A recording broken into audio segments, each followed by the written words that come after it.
That whole quote unquote mistake on the lake idea is not, I don't think we've escaped it yet. And to your point earlier that the city is underrated. I still feel like I'm still striving for that success. We sit on one of the largest bodies of fresh water in the world.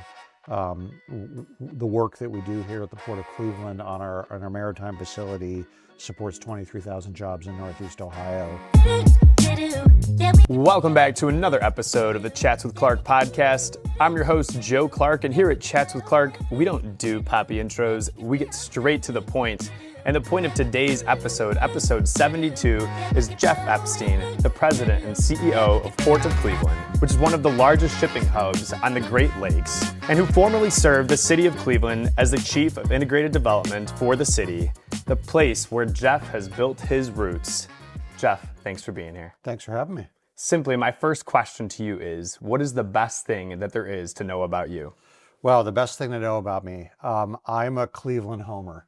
Love the city. My friends from college call me Captain Cleveland, and we're joking when I went to City Hall to work there. So love this place. Has it always been that way for you, or did it develop? Okay. Yeah, always been that way. I think it developed more in some ways when I went away and was always rooting for the teams and talking about how great it was. And then kind of, I think, being away and coming back made me have even more of an appreciation for it and a drive to kind of give back to the community. What is it about the Cleveland community that makes you so intrigued to give back to them?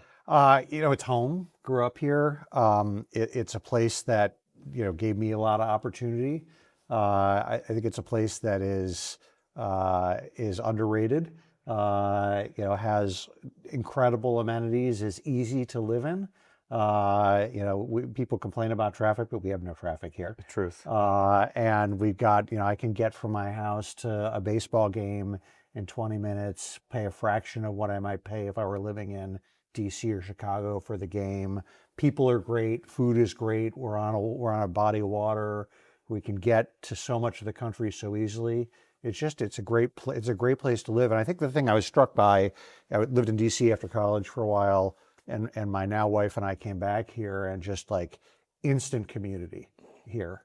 It's just such an easy place to lay down roots. It really is. The people I always find are what make it so amazing. Yeah, absolutely. And Jeff, throughout your career, you've spent a lot of time building and fortifying different areas. What is it about taking something and making it seemingly better or even more that you've found that you love? I've always kind of been intrigued by cities and how they feel and how they grow. I think being able to work on something and see the kind of physical manifestation of that in the community is really great. I remember one of my most meaningful moments in my career. I had been working at Midtown Cleveland, and for a while we've been working on the Dave's grocery store on Chester and opening that up. And I remember the first time I kind of walked into the building, I just had this incredible reaction experience of like, wow, like I for 2 years worked on this project with everybody else, and now it's here. And every time I walk in and see residents shopping for groceries in this phenomenally beautiful grocery store in the city of Cleveland, that Huff residents and residents from St. Clair Superior can have this high quality grocery, I was like, I help contribute to that, and that's really rewarding to me. That is amazing. Again, it stems back to the community aspect of it, Yeah. and there's so much value, and it's so validating when you see other people's humanity being uplifted, right? And that's such a necessity to have good food and the access, and you're building that up again.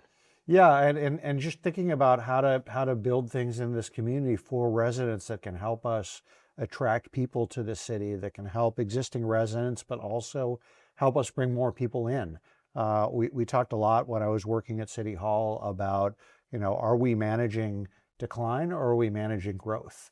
And I feel so strongly that this is such a great place. We talked about all the reasons why, that doing as many things as we can to get to the point where we're positioning ourselves for growth, where we're attracting people to Cleveland and to the region to live, work, and play here, is really what drives my career.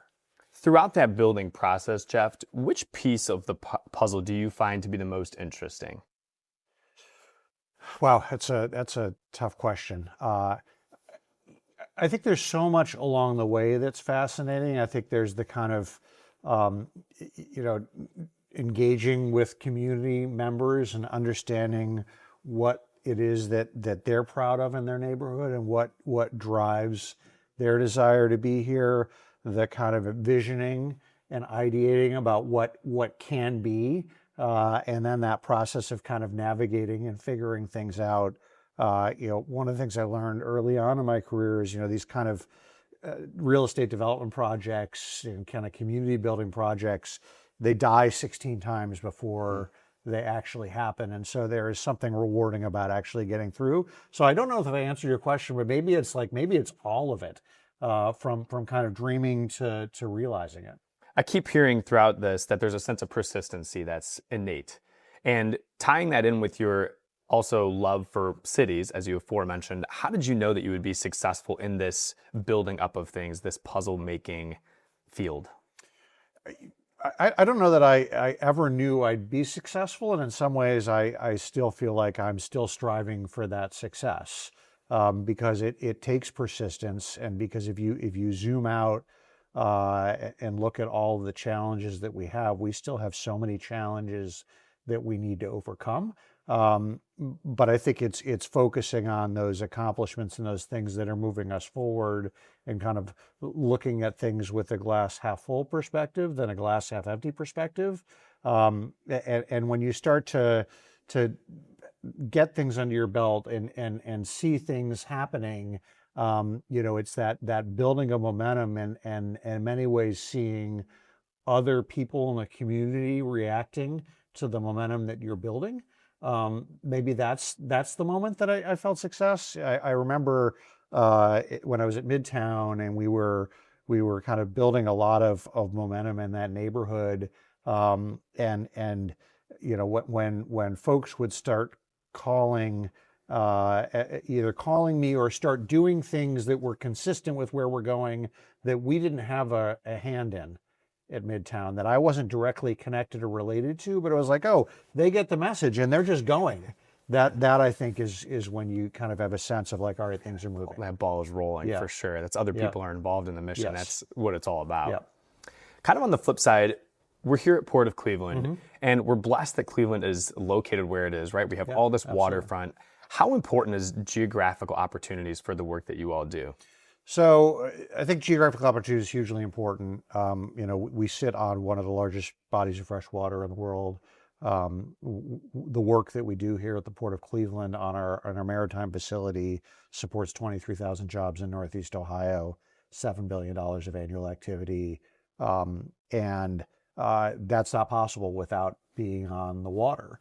But I think what excites me is not just the impact that we have had and are having, but what we can be, and really thinking about both how we take advantage of the fact that we are on a lake and river, and we have this incredible asset that's water that for a lot of the region we've turned our back on, and so the work to redevelop the waterfront. I was really honored to work on Bedrock's project when I was at City Hall, to open up this, where you can see the river but you can't get to it, and to create that access. So I think where we're going with that is really exciting. I also think where we're going in terms of the impact that the port can have across our region and helping to advance some of our critical priorities, thinking about ways the port can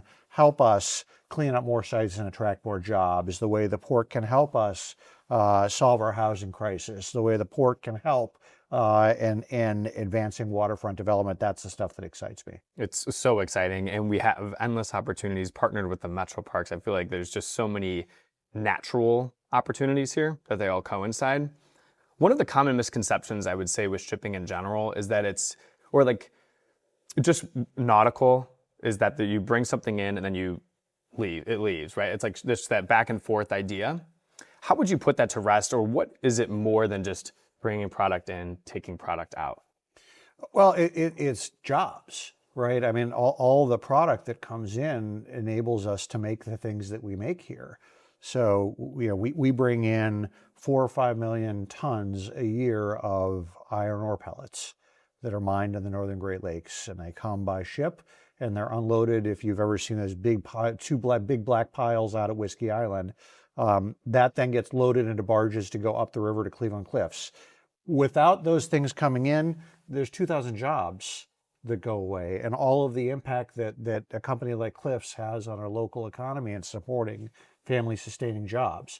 So all of those products that are coming in, whether they're coming in from the Northern Great Lakes, whether they're coming in from Europe, because we have direct access to Europe via the St. Lawrence Seaway, those are supporting manufacturing jobs in Northeast Ohio. They're supporting the jobs of the union workers that help load and unload the ships. They're supporting the jobs of the trains and the trucks that help take things from the port to their end users. So it's a whole economy that is supported by our presence on the lake. It's amazing how it's so much bigger than just the city. Like, I think about the fact that there's only such a few Great Lakes and there's so few cities that have direct access to it, and we're just blessed to be one of them. Right? And like, I think that's often not thought about. That whole quote unquote mistake on the lake idea is not, I don't think we've escaped it yet. And to your point earlier that the city is underrated, all these opportunities show how grandiose it can be, and really is. And the people that are here, I think, know that. Mm-hmm. So I'm excited for the continual growth of the city and of the resources that we have there to be used in the most effective ways. Absolutely, and I think we've been, Cleveland was founded here because we're on a lake and a river, right? I mean, and we've had this history of commerce on our waterfronts for over 200 years. So this is, I think, it's a continuation and evolution, and I think what excites me now about what's going on is, one, we are bringing more people to Cleveland than we ever have, and so. When people come here and they see how great our downtown is, how vibrant of a city it is, and a lot of people come here and they're like, oh my God, you can't see across this lake. That blows their mind when they come to Cleveland for the first time. So I think, that's exciting. And I also think, we have this once in a generation opportunity right now to create a new kind of access on our waterfronts. We spent a lot of time working on this at City Hall. You can stand on the mall downtown and look at the lake, but it's really hard to get there. And with the redevelopment that's happening with the North Coast Connector, with the stadium site, with the potential to close Burke Lakefront Airport, with what's happening at Shears and Gordon Park, with the work we did at Irishtown Bend, with the work that Bedrock is doing, we are, I think, 10 years away from having unparalleled access to the water for people who want to live, work, and play here. And I think that's going to be a critical factor in us getting to a point where we're growing again as a region. I'm so excited for it, Jeff, and I'm so thankful for all the work that you all are putting in for it. So many people are working on this across the region, and it's really this kind of work it's team sport. To that point of team and to that point of collaboration, you noted in an interview with the Cleveland Magazine that you were a collaborative leader. Mm-hmm. What does that mean? And as a CEO, as someone who's a figurehead, how do you take that and bring it so that your team can be the most effective? Yeah, I think there's a lot of different layers to that. I mean, I think first of it is recognizing that it is a team, right? I am honored to lead a team of incredibly talented people, and it's our collective work, and so really elevating our team, helping to position them for growth, helping to put them in the best position to be their best selves and to succeed is a big part of this job. And then I think as we work in collaboration, it's understanding that we can't do these things alone. Projects like the Lakefront are going to take intense collaboration by a lot of different folks, and so it's understanding the role that we can play, how we can help, how we can kind of build trust, and how we can, again, play the different roles when it's needed. Sometimes it's a cheerleader role. Sometimes it's going down to Columbus or signing a letter of support for a grant. Sometimes it's showing up in meetings every week. Sometimes it's serving on boards. There are lots of different ways in which we engage and work with partners. And I think, you look at projects that we as a port have done, you take Irishtown Bend, for example. That project wouldn't have been possible without us working hand in hand with leaders like Tom McNair at Ohio City, who now has my role at City Hall, Brian Zimmerman and Sean McDermott and the team at the Metro Parks, Linda Sternheimer on our team, who spent hours on this, Land Studio, tons of partners that were required to bring that to reality. There's no way we could have done that project on our own. And ultimately, because of the collaboration, it's going to be transformative for the region. I think it's that whole notion of many hands make light work, right? Not that it's light work, but you definitely need more to be able to do more. A great mentor of mine too always said that the essence of leadership was to surround yourself with people who are smarter than you. And then he said, you could always fill in that adjective of smarter than with whatever, more talented, more opportunistic, or better cheerleader. Like there's so many aspects of a team that are necessary, especially when the project is as large scale as what we've been talking about.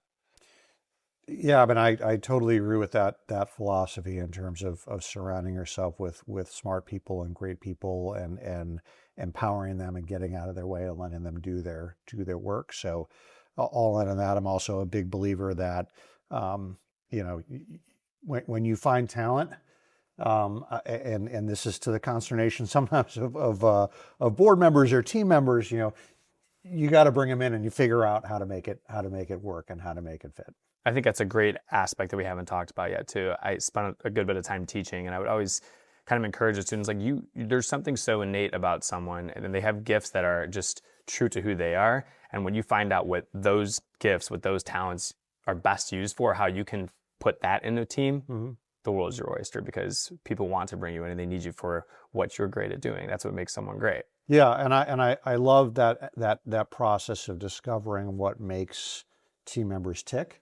And what their unique contributions are. We came in with my team here, and I remember the very first meeting I had sitting right over in our conference room. I read them a piece of my disc profile just to give them a sense as who I was, and we did. It's a great tool for kind of understanding team and team dynamic. And we're having a team retreat next week, and I've just been getting ready and exercise about work superpowers, and having people kind of think about and bring what is your work superpower? What is the one thing that you bring that you're is a huge add to the team? You do better than other people that helps move our work forward, and let's share those so we can better work with one another and use one another on our team. Through those collaborations, Jeff, you have to land deals that have been good for you. What have been those superpower strategies that you've implemented to allow you to land some of your best deals? Yeah, I mean, one of mine, I'm an ideator. And so I kind of love to brainstorm, come up with creative ideas. I also am an organizer. And so thinking about how to move different chess pieces around to get where we're going. And so, some of the projects that I'm proudest of have been using those skills. So, one of the great things we did at Midtown that I was proudest of was Cleveland Walls, which was a mural festival where we brought in mural artists from around the world and locally and did a bunch of buildings on Euclid and Carnegie and Chester. And I think that was an example of organizing a bunch of different players, coming up with different ideas for how the community could get involved, and pulling off this week-long festival that I think really was a gift that continues to give. Every time I drive down Carnegie, I smile at the mural of the dancer on the House Maltz building. So I think those are some of my work superpowers that I love to use. That specifically too, I think, is such an awesome one for the city, because you go to a city like, I was just in LA last year, one that a wall mural that stands out to me is there's a picture of Kobe. It's supposed to be Kobe? Are you familiar? Yeah, Kobe is a baby, and there's Otani also as a baby, and then both of them of kind of like who they came to be, which are obviously massive figures in their own sports. So I think that like just art in general is such a connectivity piece. It is, and I think it also is one of we talked about the great things about Cleveland, and one of the things we didn't hit on was kind of our culture and our diversity. Mm-hmm. And I think some of that comes from the fact that we are a legacy city.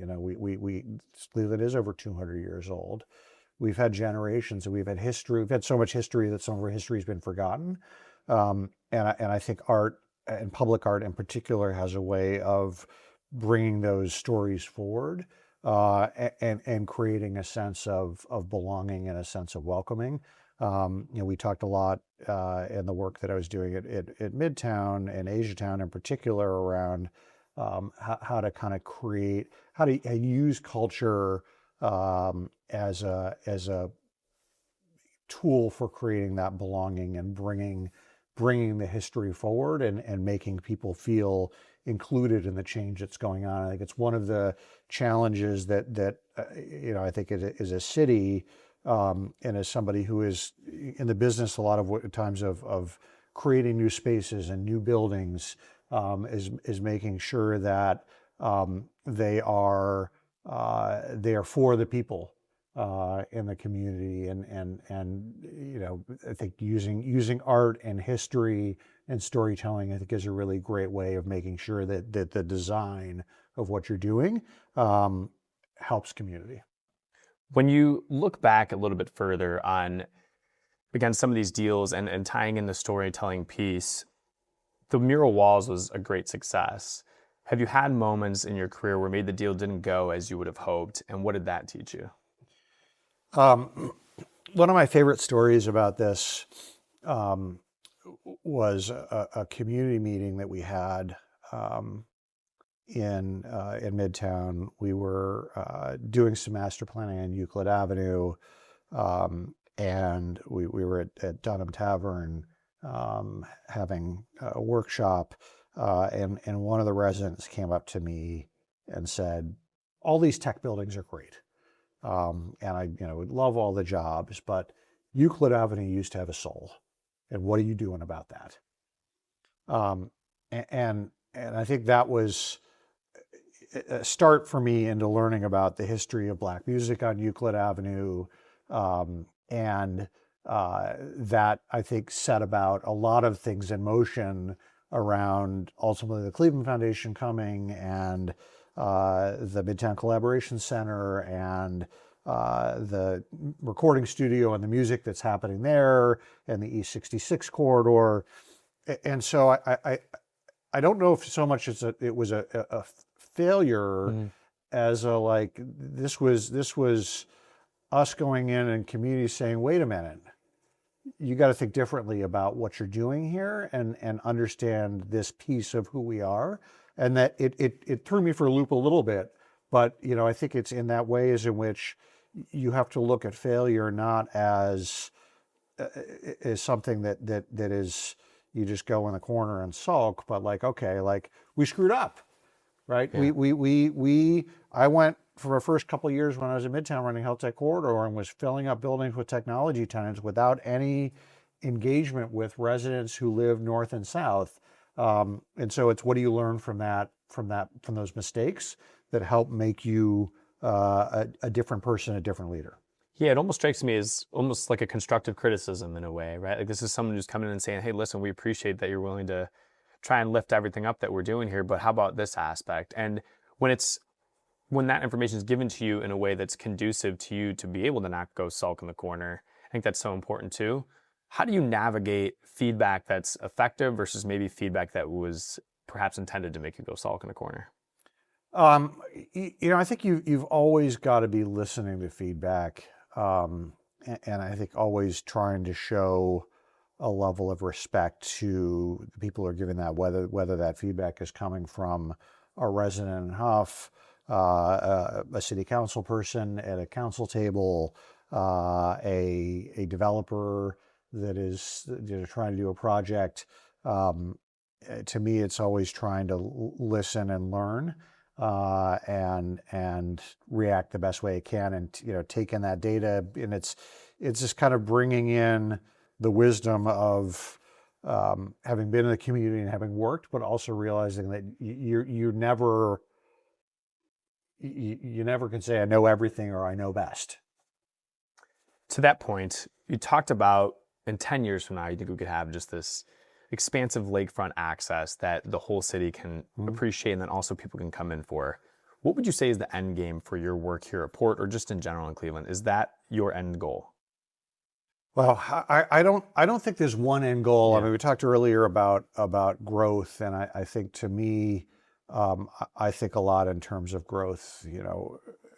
And this is, again, these are not things that we at the port alone control, but having job growth in the city and in the county and the region, having population growth across the region and particularly in the city, having housing growth outpacing demolition in the area. I think these are all things that in many ways the waterfront pieces are a tool to get towards that. Sure. And ultimately that growth creates a more vibrant city that more people want to live and work and play in. A city that uplifts its people and provides opportunity and living wage jobs and training and safe neighborhoods. To me, growth is the kind of thing that helps enable all those things, but does it in a way that is authentically Cleveland. True. So true. And I think that's why it's always the water that becomes the stem. And we talk about the people because those two are just so authentically Cleveland. Yeah. All of those are realms that are constantly a goal, to your point too. So it's hard to say that one of these would be the end game because, in theory, it could always just keep going. Mm-hmm. Not even in theory, it will always just keep going, given that we're all human.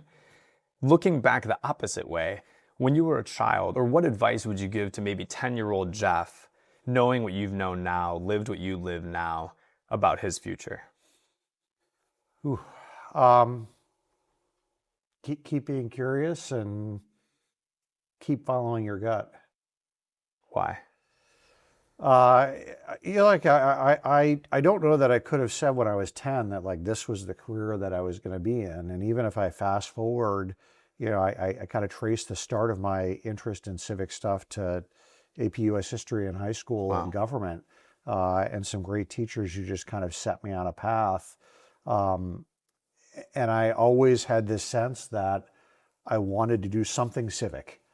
I was interested in cities. I wanted to in some way give back to the community, but I don't know that then at 16 or at 26 or at 36, I could have traced the exact path that my career went to get me where I am right now. And in many ways, my last few jobs at Midtown, at City of Cleveland, and here are all dream jobs. But I don't know that I really would have been able to say you're on that path, or even been able to articulate the specifics around it. And that's why I think to me it's just trust your instincts, keep being curious. The advice that I give to people who talk to me about career growth and career trajectory is your 20s are a time to learn about yourself and who you are and what type of environment you thrive in. And you have to work really hard to mess up your career when you're in your 20s, right? As long as you are learning and growing in some way that you think is relevant to where you're going, you're good. Just keep doing that. That was kind of what I was curious about. When I was reflecting on just this whole situation, I couldn't help but picture, I was like, maybe 10-year-old Jeff was a big Lego person. Just this whole, there's an end project and you're building and there's pieces along the way. And I'm like, well, maybe Jeff was someone who was, super curious, reading a lot, learning a lot, because you have a vast array of talent and expertise. So and that's kind of where my head was spinning, was that when we get somewhere, we can always connect the dots looking backwards, but you obviously don't know that looking forward. So I always think it's interesting to hear someone's feedback to themselves so many years ago, hey, it's all going to work out. Or through your story, it would strike me to say, make sure you pay attention in APUSH and in Gov, right? Because this led you to the points that you are in now. Yeah. I think I think maybe perhaps in the rise of social media and just access across the world to every piece of information one could possibly want or need, there's been a glorifying of seemingly, I guess I don't want to say fun jobs. It sounds so simple, but just you glorify this lifestyle that perhaps is not what everyone's living, not you, the social media. So I'm always thrilled to hear people who say, like, this is how it all worked out for me, and this is how I've gotten to a job that I'm sure 10-year-old you wasn't saying, I'm going to get into building a city and through ports, working at one of the largest ports in our Midwestern region. Like, to see it all put back is so motivating. Well, thanks. I mean, I think it is interesting in this social media environment, and I've got 2 high school kids right now that are getting ready to look at college and starting to think about where they're going. And I think that, my advice to them is the same as, like, look, it's hard work. And you've got to be paying attention to the signals and asking yourself, all right, what am I learning from this? And what, and exposing yourself to different things to help figure out what is your passion and what is going to drive you and who are you as a person. And like that, those kind of things evolve. And I am curious to see how a generation that kind of grew up on social media, evolves into that. How would you say, or what is the appropriate blend of following your passion and following your talent? I think that's another hot conversation. I guess I'm of the mindset in many ways that, if you work hard enough at something that you're passionate about, you're going to succeed in it.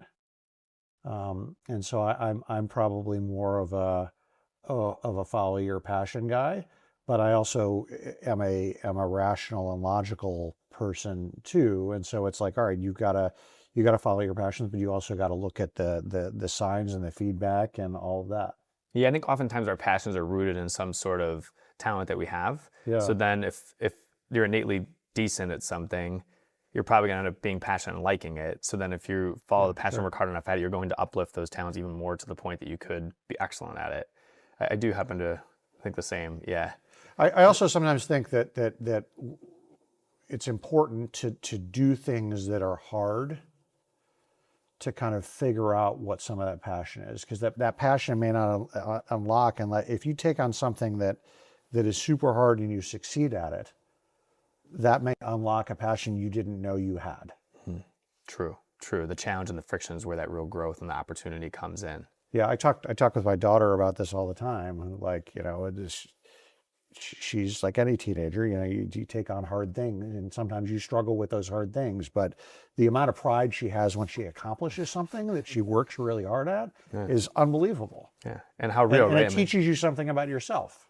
It's like you walking into that Dave's supermarket on Chester. It's the same notion. Yeah, absolutely. Jeff, this conversation is amazing. I know we're tight on time. I have a closing litany that I would love to dive into here to you. My first contention is that people who live with gratitude at the forefront of their lives live a better life, point blank, than those who do not. No pressure now. What role does gratitude play in your life? Oh, huge role. I mean, I look all the time at let me think about all the blessings that I have in my life, and let me think about all the people that helped me get there, and let me think about how grateful I am that I have, that my family helps me balance, that my parents put me on the path to a great education, that the community is so, gratitude is huge for me. It's amazing when we start looking at it from that perspective too, because you can't help but get that butterfly effect where it just keeps growing and growing of all the things for which you're grateful and how bountiful our lives are. Absolutely. Kind of on the flip side, but I think they're intertwined. Do you have any regrets in your life? And if so, what have those taught you? No. I mean, I think I try to live my life in a way that I'm living my fullest. Maybe there are, maybe I wish that my wife and I would have taken a sabbatical year and lived abroad somewhere before we had kids. But other than that, no. Sure. Yeah. I think once you have that grateful approach to life, it's hard to say, oh, I regret this, because everything leads to the next. And it's like, well, I'm kind of okay with where it went. So the third question is rooted in this idea to me that life is a gift. And I think that having a zeal for life is so important. a part of doing that, I think, is having something on your calendar that you're looking forward to. Mm-hmm. What's on your calendar, Jeff, that you're looking forward to? I am looking forward to going to Israel this summer with my family and seeing family over there. I most weekends get out and do two things most weekends. One is have Shabbat dinner with my family every Friday night. Always look forward to that and that kind of time to quiet down for the week. Also, most weekends get out early Sunday morning and play golf with friends, and that is kind of just a zen, peaceful thing that helps recharge my battery. Breaking bed with family and then hitting the links with some friends Yep. doesn't get it. Right. It's always in the people Yeah. that I think make it the best. Fourth question for you, only two more to go. Yeah. Fourth one, when you lay down each night and you're reflecting on the day, what is it that you hope you brought to that specific day? I hope each day I can say I gave it my all and I made it a better day for someone. All that you've talked about, Jeff, has been derived from that notion of bringing people to betterness to some degree, whether it's putting access in their community, whether it's uplifting what we've lived to, whether it's seemingly offering appreciation for them. So it strikes as consistent. I think that you're probably achieving that each day. I hope so. Some days probably yes, some days probably no. But Amen for all of us, try, right? Yeah. My last question for you, Jeff. Is there any piece of advice that you would offer to a specific sect of the audience or just the audience abroad? Kind of like your closing thoughts. Ooh, I think I go back to where we started, and I think if we layer that gratitude in, I think we should all be grateful for, if we're Clevelanders, for the fact that we are here, and it's a place that is an incredible community, offers tremendous opportunity, and is a place that will get better if we all give to it. One of the reasons I chose to stay here, so I came back after college and living in DC for a while in law school to clerk for a judge. And my wife is not from here. We were kind of in our 20s here. And I kind of said two things. One, built incredible community, and two, there's so much opportunity here. Like I could do more here faster than I could on the coasts or in other areas, and like I took advantage of that opportunity. And so, I'd say to people who are listening or watching, there is tremendous opportunity here in so many ways. Be grateful for it, get involved. Yeah, and take that nudge, right? Like it stems from community, and community is made up of people. So I think we're blessed with a great group of people, a great community here. So it's definitely an opportunity and a call to take advantage of that. Yeah. Jeff, I can't thank you enough for this conversation. My pleasure. It was fun. It absolutely was. Ladies and gentlemen, this has been episode 72 of the Chats with Clark podcast with Jeff Epstein, the CEO here at Port of Cleveland, amongst many other great talents. I can't thank him enough, and I can't thank you all enough. If you haven't hit the subscribe button yet, I don't know what you're waiting for. We just keep delivering these top-tier conversations to you. I'll see you next time. I'm your host, Joe Clark, signing off with episode 72 of Chats with Clark. Thanks for listening.